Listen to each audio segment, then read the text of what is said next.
Então vamos lá, Gênesis, se você puder ficar de pé, só para nós lermos, depois você pode se sentar, Pai. Em nome de Jesus Cristo, te agradecemos por tudo que o Senhor tem feito em nossas vidas. Os irmãos cantaram, louvaram até aqui, tudo está discorrendo de uma forma abençoada. Agora nós vamos ouvir a palavra do Senhor. Usa-me conforme a tua vontade, para que a igreja, meu Pai, essa última mensagem do ano, seja edificada em nome de Jesus. Amém. Graças a Deus. Gênesis 21, do 1 ao 7. Visitou o Senhor a Sara, como lhe dissera, e o Senhor cumpriu o que lhe havia prometido.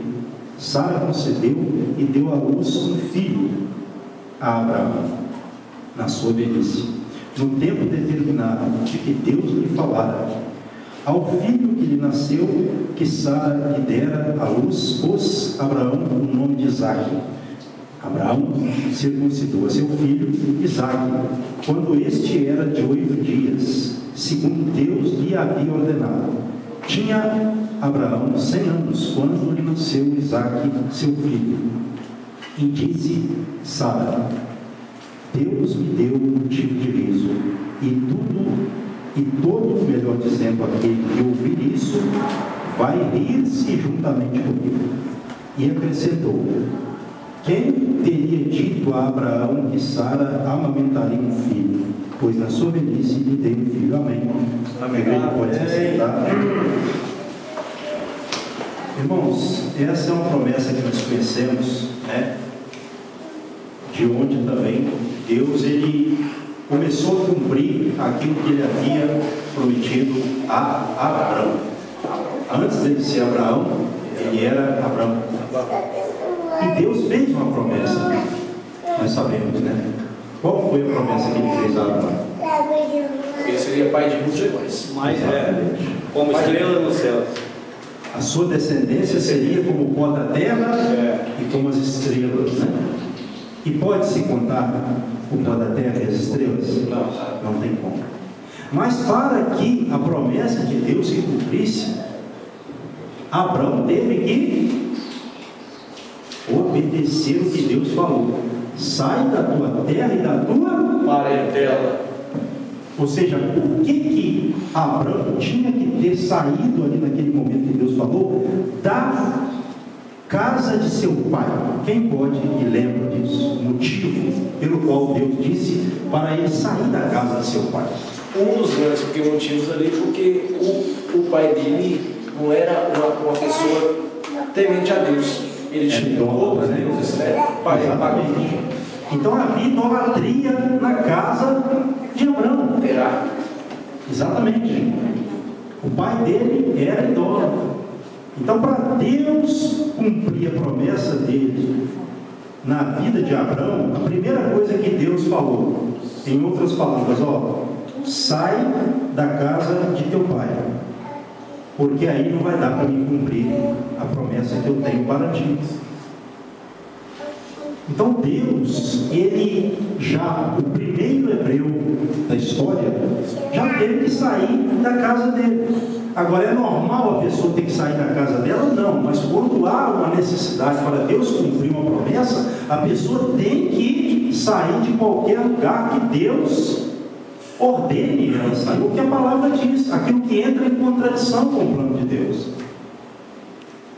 O plano de Deus é família? Sim, a Bíblia fala.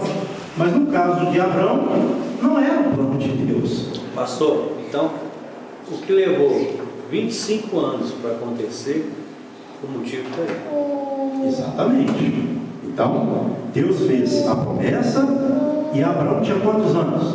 75. Quando a promessa se cumpriu, tinha quantos anos? 100 anos.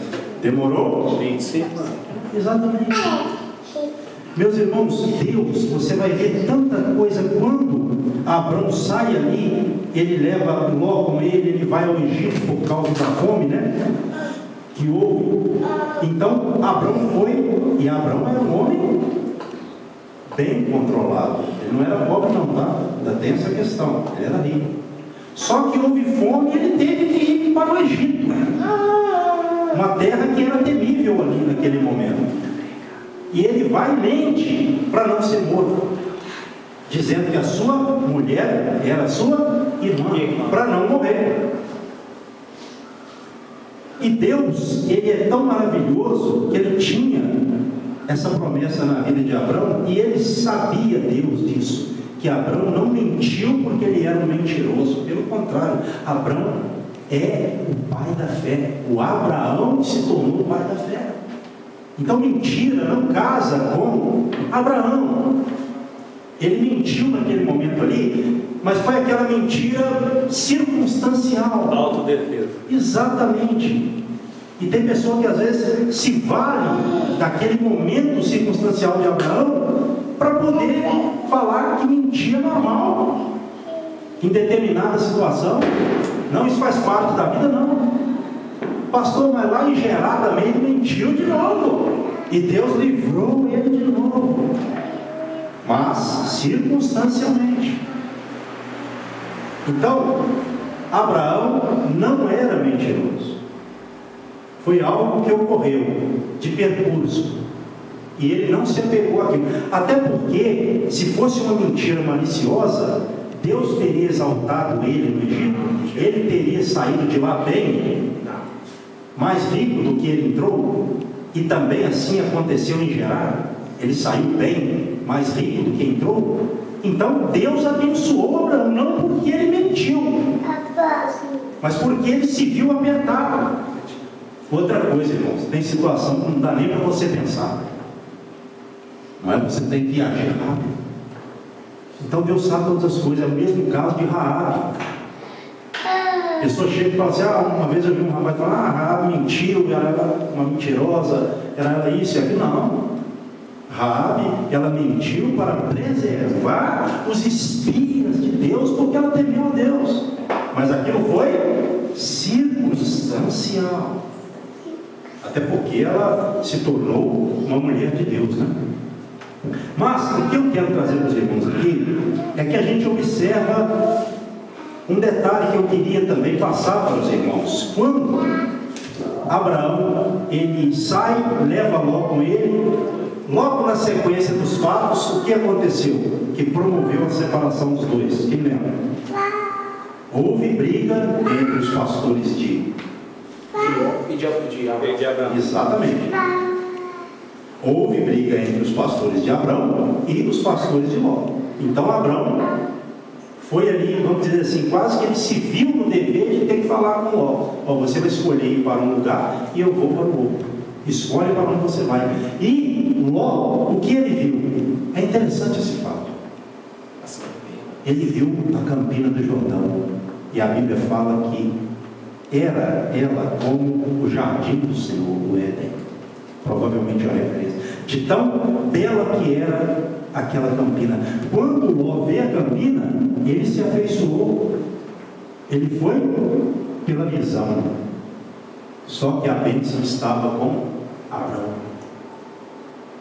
Então Ló, ele vai para Sodoma, residir em Sodoma. O que aconteceu em Sodoma? O que havia em Sodoma? Havia perversão sexual, moral, abominação, pecado, iniquidade em Sodoma. Então eu acho interessante esse fato, porque muitas vezes nós temos a tendência também de, a pessoa tem essa tendência, nós temos essa tendência de ir pela aparência, porque a aparência é o que a gente vê primeiro. O que a gente vê primeiro em uma pessoa? A aparência. Então a aparência tem o seu impacto, né? E Ló foi nessa. Só que ele escolheu um lugar de perversão. A coisa veio, o problema aconteceu, e depois Abraão teve que até interceder a Deus.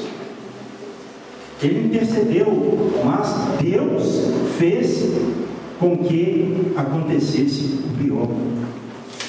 Mas Ló era justo ou Ló era perverso? Quem lembra? A Bíblia fala que ele era o quê?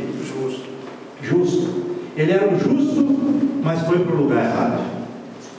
Olha o problema aí da coisa.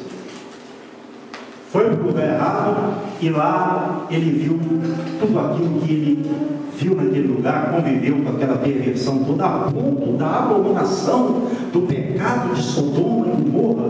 esse pecado subiu à presença de Deus, e Deus, ele decidiu destruir Sodoma e Gomorra. Mas os anjos foram lá para livrar Ló e a sua família. E é interessante quando eles foram avisados, porque a promessa de salvação era para Ló, a sua família e seus genros também. Tem detalhes na Bíblia que você vai lendo, eles são interessantes. E os genros de Ló, quando Ló foi falar com eles, eles achavam que Ló estava brincando.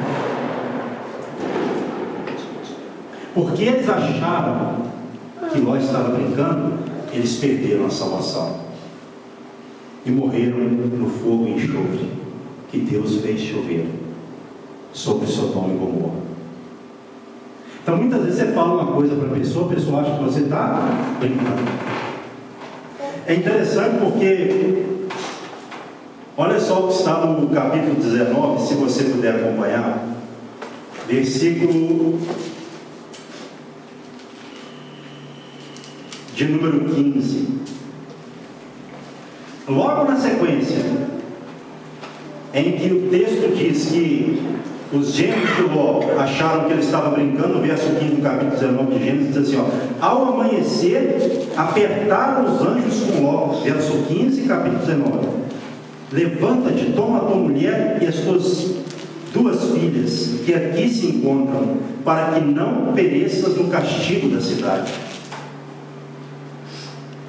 Verso 16, como porém se demorasse, pegaram os homens pela mão, a ele, a sua mulher e as suas 2 filhas, sendo-lhe o Senhor misericordioso, e o tiraram e o puseram fora da cidade. Quer dizer, eles pegaram logo a mulher dele, as filhas, rapidamente, num ato ali rápido, e colocaram eles fora da cidade, porque a cidade ia ser destruída.